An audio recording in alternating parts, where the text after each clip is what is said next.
So I just wanted to say, first and foremost, thank you for being on the show and bringing that into the limelight.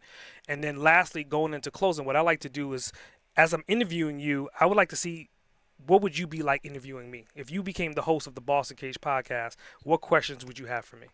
That would be dope, man, because you doing some great things on this show. I don't know. We might have to switch it up. But nah, it's been an honor, man. Honor and a privilege to be on here. If I was interviewing you, I think that I would feed off your energy. You have great energy, first and foremost. You're very, very intelligent king. And I think I will focus on why. Like, what's your why? What drives you? What motivates you? What started you down this path? What really how did you harness the energy? What did you go through?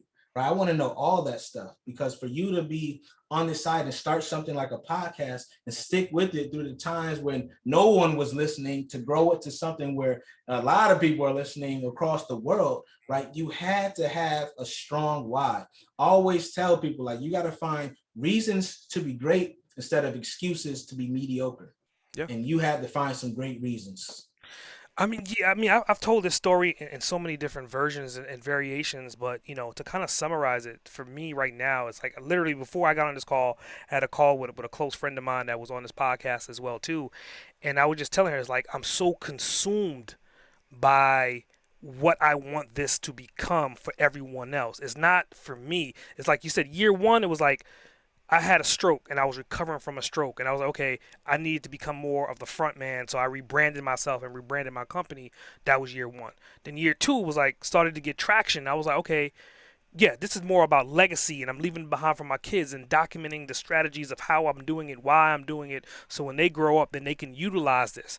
Then it went from that to communicating to entrepreneurs. It was like I had so many different people reaching out and communicating. I was like, okay, it's more not about my family anymore. It's including them, but it's about all the entrepreneurs. The entrepreneurs become my family, and I want to inspire and influence and help them on a journey. And the best way for me to do that is hear the voices of many that all come through this one portal.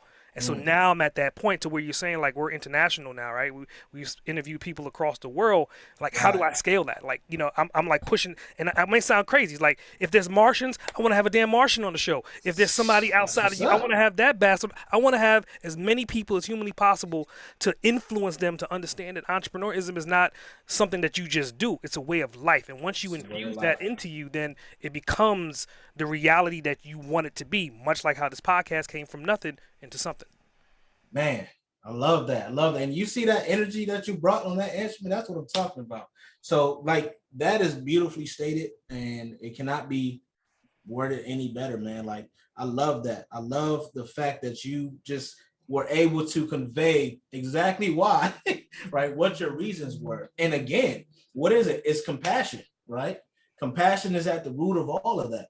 And that's the power of that. Like, if we could all find that compassion within us, we would be accomplishing great things. Everybody will be accomplishing great things like you're doing, right? You stuck with it, and you're able to help others through this platform.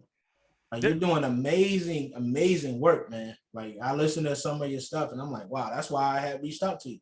But I seen you on on Matchmaker. And I was just like, oh, this guy is doing his thing. And you had the energy every episode I listened to. So I'm like, you definitely gonna achieve that. And if they get podcasts on Mars and all that, I'll guarantee you yours will be on there, bro.